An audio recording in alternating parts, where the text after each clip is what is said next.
Halo Sobat Tanjak, selamat datang di podcast perdana kita, Tanjak Sumbak Tim, tempat anak negeri jalin aksi kreativitas. Nah teman-teman sekalian, kenapa ya nama podcast kita Tanjak Sumbak Tim? Tanjak itu adalah salah satu alat ikat kepala dari Provinsi Sumatera Selatan, tempat Kanwil DJBJ Sumbak Tim berada, di mana topi tanjak ini digunakan dalam kegiatan-kegiatan seremonial seperti kegiatan lamaran, pernikahan maupun akikah. Nah, teman-teman sekalian, untuk kegiatan Tanjak Sumbak Tim ini kita punya 3 segmen, yaitu ngopi hitam, ngopi manis, dan juga ngopi pahit. Di mana untuk kegiatan kita pada kali ini kita akan mengambil tema ngopi hitam, yaitu ngobrol inspirasi perihal hidup dan pertemanan. Nah, rekan-rekan sekalian, untuk temanya kita ambil yaitu tips dan trik D3 khusus, di mana di kesempatan kali ini narasumber kita telah hadir di tengah-tengah kita, yaitu Bang Julio Hagi Kennedy. Bang, gimana Bang kabar Abang kali ini Bang? Alhamdulillah baik hari ini. Semoga teman-teman sehat selalu ya. Di masa pandemi ini kita harus tetap jaga prokes dan selalu jaga badan agar tetap fit gitu. Wah, benar sekali Bang, setuju sekali. Apalagi akhir-akhir ini ya Bang, kasus COVID itu meningkat di Indonesia. Nah Bang, Abang hari ini WFH atau WFO Bang? Kayaknya udah ready sekali ya untuk kegiatan kita kali ini. Saya hari ini kebetulan jadwalnya WFO. Oh, luar Ya. biasa ya. Oh iya Bang, kata orang kalau kita tak kenal maka tak sayang. Nah, makanya kali ini kita mau ta'aruf Bang, kenalan dulu. Nah, mungkin Abang kesempatan kali ini bisa nih Bang memperkenalkan diri Abang dari nama, kemudian Abang setahunnya berapa gitu Bang. Oh, Oke, perkenalkan nama saya Julio Hagi Kennedy. Saya D1-nya tahun 2013, lulus tahun 2014, diploma 1 spesialisasi Bea dan Cukai.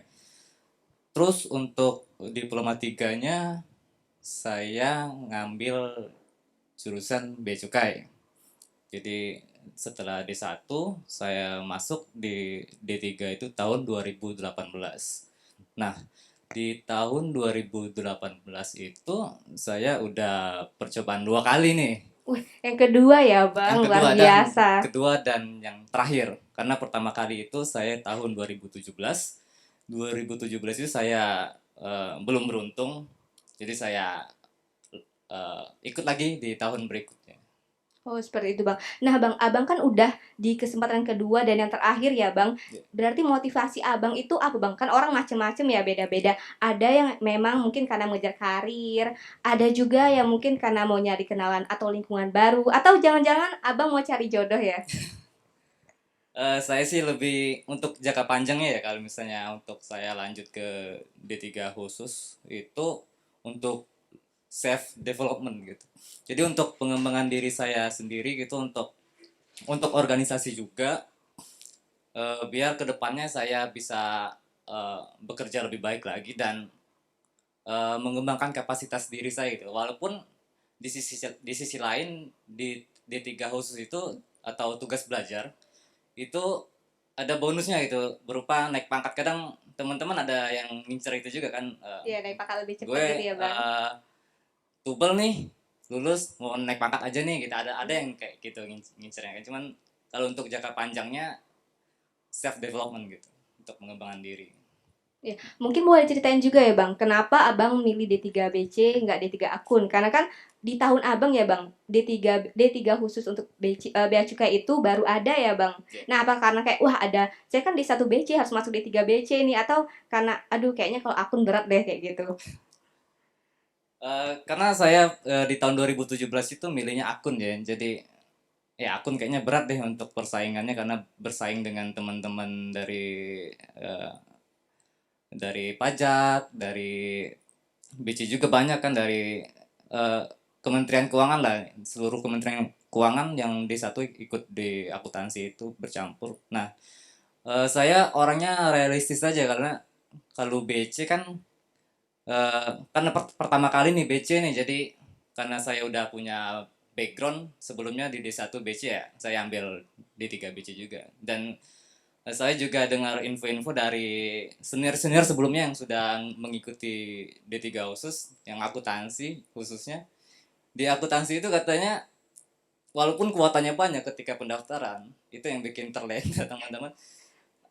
Pas belajarnya itu survive banget gitu loh. Iya benar. Jadi belajar banget gitu. Sedangkan kalau BC kita udah ada ilmu sebelumnya, background sebelumnya di satu BC kan. Jadi agak lebih gampang untuk mengikuti materi yang bakal dihadapi nanti gitu. Nah, karena perjuangan abang maksudnya berat ya bang, maksudnya kayak udah di tahun kedua gitu kan, dan di tahun pertama juga udah nyoba D3 khusus untuk akun tapi ternyata gagal, terus akhirnya keterima di di kesempatan kedua gitu. Nah, usaha abang gimana bang, misalnya nih dari belajar, oh ikut bimbel atau misalnya ikut buat kelompok belajar, biasanya kan kayak gitu gitu kan, apalagi angkatan abang banyak gitu di kantor ini. Atau mungkin dari segi finansial juga boleh dijelaskan gitu bang, misalnya oh abang udah jauh-jauh hari udah ada tabungan banyak, kan kita tahu ya kos-kosan di stan mahal gitu ya. Eh, untuk ininya sih saya belajar dari kegagalan sebelumnya ya di tahun 2017 itu saya evaluasi lagi. Sebelumnya tahun 2017 itu saya gencar banget belajar, persiapannya saya ikut apa, beli buku, saya ikut TU juga, TU yang di online itu kan banyak ya disediakan oleh teman-teman alumni alumni. Nah di situ juga saya belajar. Nah pas ujian itu saya tahun 2017 itu kan saya gagal ya, saya kurang beruntung. Saya evaluasi lagi di mana sih kurangnya saya ini. Ketika saya identifikasi itu, oh saya kurang di TPA nih kan. Di seleksi itu ada dua tes tulis, itu ada Iya, dua macam ya. iya, TPA Dua TBI macam ya bang. ya, ada Iya. tes potensi akademik Hmm. dan tes bahasa Inggris. Nah setelah saya nilai-nilai evaluasi, oh saya kurang di TPA nih. TPA kemarin saya cuman ngisi sekitar 70-an lah, itu dirasa kurang cukup, apalagi kemarin ngambil akuntansi kan. Iya Nah itu benar-benar. saingannya bisa banyak banget dan skornya bisa lebih tinggi dari saya kan kemarin.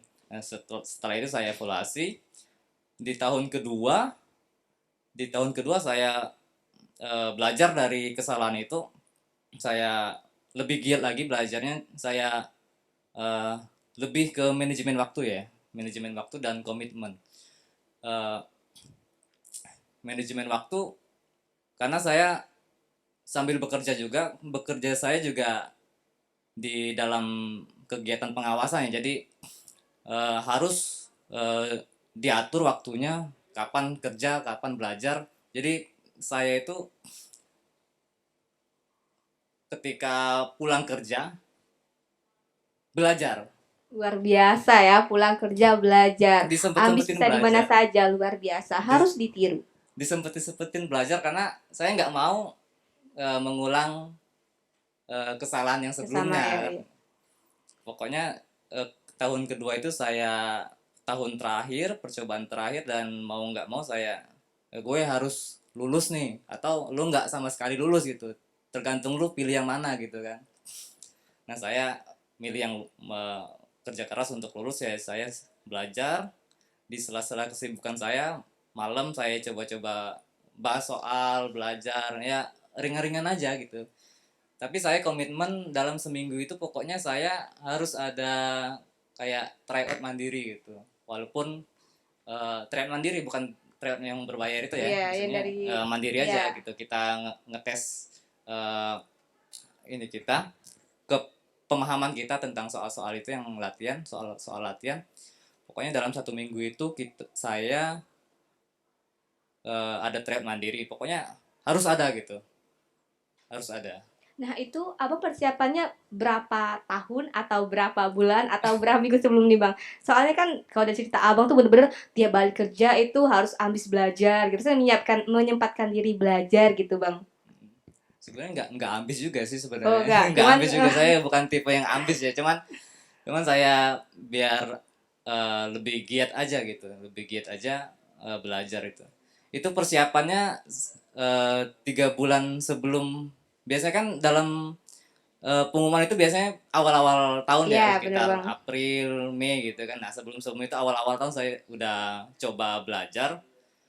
eh, Belajar santai aja, belajar kayak biasa aja, nggak tiap hari juga. santai. Pokoknya dalam 1 minggu itu ada berapa kali. Nah, setelah pengumuman itu terbit, kan ada jangka waktu 1 bulan tuh. Nah, itu saya Iya. baru bener-bener intensif belajar gitu. Kalau Sempet-sempetin belajar. dari segi finansial gimana Bang? Pastinya kan dibilang harus ada tabungan, kan kita tahu bersama gitu ya. Maksudnya kalau ketika kita di STAN terus kuliah D3 khusus kan kita dipotong ya, gaji ada potongan tersendiri lah kayak gitu. Nah, Iya. gimana Bang? Kalau untuk finansial sih ya tergantung orang masing-masing ya, Hmm. gimana ngelola keuangannya. Yang jelas kalau misalnya ini tentang biaya hidup di Bintaro aja. Bintaro itu emang kemarin kemarin kebetulan lagi naik-naiknya Ya harga naik-naiknya kos-kosan ya, gitu, apalagi karena banyak. permintaan Hmm. mahasiswa tuh banyak banget, sedangkan kosannya terbatas. Jadi penyedia jasa kos-kosan itu mengambil kesempatan, wah ini profit nih gitu kan. Iya. Jadi mau nggak mau Orang dia pasti harus, ngambil kan iya, ya, mau orang harganya pasti berapun ngambil pasti itu. orang mesti ngambil kos juga kan. Iya. Benar-benar. Oh iya Bang, mungkin juga perlu disampaikan ya Bang, suka duka selama Abang kuliah kan pasti ada bedanya antara kita D1 sama kemudian D3 khusus karena kan gap usia yang berbeda, kemudian juga latar belakang kita pengalaman di kantor yang berbeda gitu Bang. Kalau suka duka sih dari segi materi dulu ya, maksudnya materi pelajaran, materi kuliah. Kalau D3 khusus itu atau D3 alih program dalam bahasa nomenklatur stannya itu lebih dalam. Maksudnya lebih dalam dari dibanding D1 karena kita lebih banyak membedah peraturan-peraturan tentang kepabeanan dan cukai di situ. Jadi kita lebih firm sama peraturan dan bisa menjelaskan ke masyarakat nanti kalau misalnya setelah kembali bekerja lagi dan menerapkan aturan-aturan itu sebagaimana mestinya gitu di jalan. Nah, tadi kan udah kita dengarkan Bang berbagai macam tips dan triks. Nah, sebelum kita masuk ke tips triks utamanya ya, kalau tadi saya dengarkan Abang bilang kita tuh harus belajar, menyempatkan diri apalagi kita kerja gitu kan ya Ya. Bang. Nah, mungkin bisa lebih didetailkan lagi Bang, disampaikan apa aja tips dan triknya gitu Bang, biar bisa lolos D3 mengikuti jejak Abang. Oh. Ya, yang jelas kalau misalnya untuk tips triknya, yang jelas itu yang pertama komitmen ya. Komitmen dari diri kita sendiri, sejauh mana kita mau berjuang, berusaha sampai menuju target yang ingin kita capai gitu. Terus yang kedua itu manajemen waktu. Di sela-sela kesibukan diisi juga dengan belajar. Disepat-sepatkan belajar gitu. Kayak saya tadi disempat-sepatkan dalam 1 minggu itu harus ada tryout mandiri. Dan saya juga ikut yang tryout berbayar gitu kan ada. Jadi untuk mengukur eh, usaha kita ini udah sejauh mana sih mengukur ini kita, kapasitas kita kan dalam mengerjakan soal itu. Jadi biar bisa ngukur gitu, oh teman-teman udah di atas nih, gue masih di bawah nih. Berarti kita harus lebih keras lagi untuk belajarnya gitu kan. Ya, Karena soalnya itu kan diulang-ulang aja gitu, soal-soalnya, tipe-tipe soalnya, jenis soalnya gitu. ya.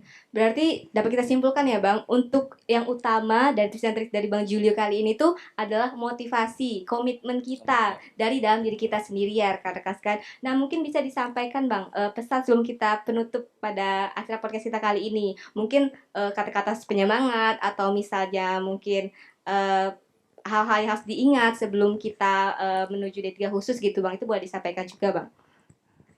Ya.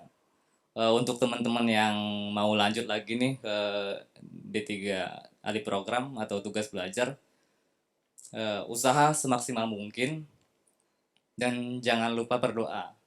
Minta restu sama orang tua. Itu yang paling penting. Karena ketika kita meminta restu sama orang tua, otomatis orang tua akan ikut berdoa untuk kita, untuk kesuksesan anaknya kan. Jadi selain berusaha ya, kalian harus juga berdoa. Jadi kata terakhirnya adalah